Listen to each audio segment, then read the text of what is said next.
I was standing in my bedroom, shaking, staring at the phone that I knew I had turned off. It was lying face up on my bed, screen glowing in the dark, vibrating over and over. The room felt cold, like the air had been sucked out. My heart was beating so hard I could hear the blood in my ears. The phone buzzed again. Ding. A new text. From a number labeled in the phone as me. The message said, "I'm in your house." I swallowed. My throat felt dry. I typed with trembling fingers. "Who are you?" The reply came instantly. "You already know. You bought my phone." I stared at the screen, my skin crawling, my body frozen. Then another text came. "I never gave this number up. I never left." I looked up slowly, because someone was standing right behind me. And the chapter stops right there for now. Before that moment, before everything got strange, before I learned that some things don't stay gone, my life was normal. It all started 3 weeks earlier. My name is Tyler, I'm 17, and I live in a small town in Oregon. We're the kind of place where the only entertainment is a gas station, a grocery store, and a Walmart with flickering lights. I don't come from money. So when my old phone died and wouldn't even charge anymore, I had to look for something cheap. That's how I found the phone. There was a local listing online. A girl was selling a used iPhone for $60. The pictures looked fine. A few scratches, but the screen wasn't cracked. I messaged the number and asked when we could meet. She didn't reply right away. Hours passed. Then suddenly late that night, I got a text. "Come now." No greeting. No name. Just "come now." But I was desperate. So I went. The address was on the far side of town, near the woods. A tiny old house with the porch light flickering like it was tired of trying. I walked up to the door and knocked. At first, no one answered. Then a voice spoke from the other side. Quiet. Thin. Like someone who hadn't slept in days. "It's on the chair." I looked to the left. On a rusty metal lawn chair was the phone, sitting in a plastic sandwich bag. I tried to ask, "Hey, I brought the money, can I?" The voice cut me off. "Just leave it. Take the phone." I couldn't see who was speaking. The window was covered with black trash bags. The door stayed closed. It was weird. Really weird. But again, $60. I was broke. I needed the phone. So I put the money under the chair and left. I had no idea that this was the worst decision I would ever make. At first, everything was normal. The phone worked. It wasn't locked. It didn't have any passwords. But there was something strange. Something I ignored at first. The phone only had one contact saved. Just one. No name. Just a heart emoji and the initial M. And there were hundreds of messages with that contact. Old messages, months old. I didn't read them. I figured maybe a breakup or something painful, so I deleted them to give myself a fresh start. But that same night, the contact texted me. "Red heart, where did you go?" I stared at the screen, confused. I typed back, "Sorry, I think you have the wrong person." They responded immediately. "Red heart, no. I don't." I frowned. Someone must have thought I was the old owner. So I typed again. "I bought this phone used. I'm not the person you're trying to reach." There was a long pause. Then finally, "Red heart, I know." Something about that message made my stomach feel heavy. I didn't reply. I tried to sleep that night, but the phone wouldn't stop buzzing. Message after message came in. Some normal. Some strange. "Red heart, why won't you talk to me?" "Red heart, you're ignoring me on purpose." "Red heart, I can see you aren't asleep." And the weirdest one. "Red heart, I don't like being forgotten." I blocked the number. The messages still came through. I turned the phone off. A message still appeared on the screen. I said, "Don't ignore me." I threw the phone under my pillow and tried to calm myself. I thought maybe the phone had some glitch or ghost messages stored in it. Maybe some app was forwarding messages. Maybe it was some real person messing with me. I tried not to think about it. The next day at school, I was exhausted. I told my friend Jaden about the phone. He laughed at first, but when I showed him the messages, he got quiet. "Dude, that girl who sold it to you, that was probably Mia Barnes." "Who's that?" He looked at me like I had just said I didn't know what a tree was. "You don't remember? She went missing last year, right before Christmas. They never found her body." My stomach dropped. "No," I said. "No, the person who sold it to me, she was alive. I heard her voice." "Did you see her?" I thought about it. No, I hadn't. Just a voice behind a door. A voice that was tired. A voice that didn't open the door. A voice that sounded like it was fading. Jaden shrugged. Maybe someone else is using her phone. Maybe it's just some creep.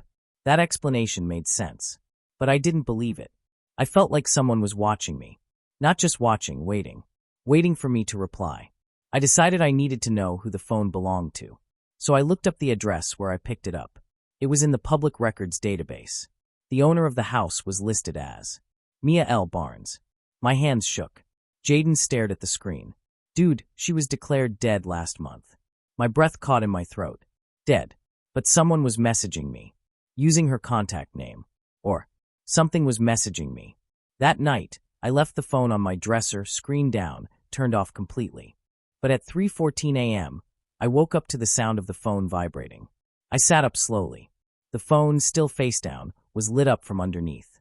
Like something bright was inside of it. I reached for it.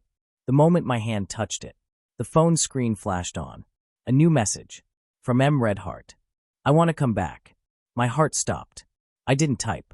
I couldn't. Then another message appeared. Thank you for letting me in. I froze. Letting her in. In what? In the phone. In my life. In my house. Then the final message came. Turn around. I turned. And I saw her. Standing in the corner of my room. Her hair dripping. Like she had crawled up from somewhere dark and wet. Her eyes wide. Her body pale. Her clothes muddy. She took one step toward me. She didn't move at first. She just stood there in the corner of my room, her wet hair hanging over her shoulders, dripping onto the carpet. I could hear each drop hit the floor like the ticking of a clock. My breath stopped. My body wouldn't move. It was like my brain couldn't make sense of what I was seeing.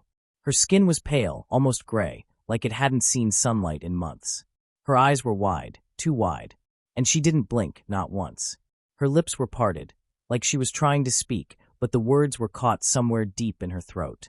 I whispered, my voice small and shaky. Mia. Her head jerked, fast, like a puppet being yanked on a string. Not like a person turning. Not natural. Then she smiled. Not a nice smile. A stretched, broken smile. Like something pretending it remembered how to be human. The phone buzzed in my hand. Ding. A message from M. Redheart. Yes. I dropped the phone. It hit the carpet with a soft thud, screen down. I thought maybe if I didn't look at it, none of this would be real. But the phone buzzed again. And again. And again. The noise filled the room. Mia, or whatever was standing there, tilted her head slightly like she was listening to the sound too. I forced myself to speak. What do you want? Her lips moved.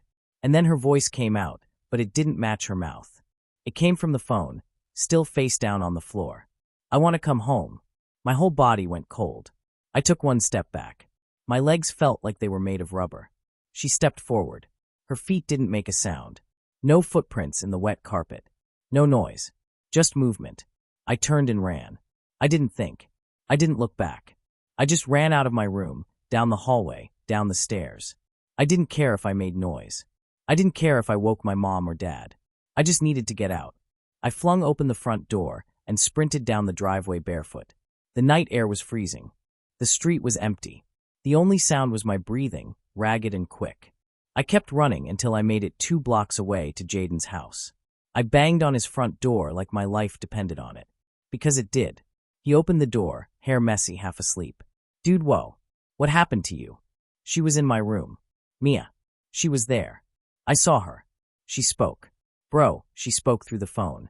Jaden didn't laugh. Not this time. He saw my face. He knew I wasn't joking. He let me inside. I told him everything. Every detail. And when I was done, the house felt too quiet. Too still. Like something was listening. Jaden ran his hands through his hair. Okay. This could be like residual energy. Or maybe a spirit attached to the phone. Like those stories where objects keep pieces of the person who owned them. I stared at him. You're making this worse. He looked at me serious. We have to return the phone. But I don't know where she is now, I said. That house, if she's dead, who did I talk to? Who handed me the phone? Jaden swallowed hard. Then we go back to the house. Now, the clock read 3:42 a.m. The world outside was dark and heavy. The kind of dark that thickens around you when you're being watched. We walked. Every streetlight flickered as we passed under it. I tried to convince myself it was just bad wiring. Old town. Cheap bulbs. But every light? One by one. The house where I got the phone was darker than before. No porch light. No movement. It looked abandoned. Worse, it looked empty in a way houses shouldn't look empty. We walked up the porch steps. The wood creaked under us. I knocked. No answer. I knocked again, louder. Still nothing. Jaden tried the doorknob. It turned. The door opened. Slowly. The smell hit us first, wet dirt, like something had been buried or dug up. Then we heard it. A ringtone, coming from deeper inside the house. My phone, even though I left it back at home. Ring, ring, ring. We stepped inside.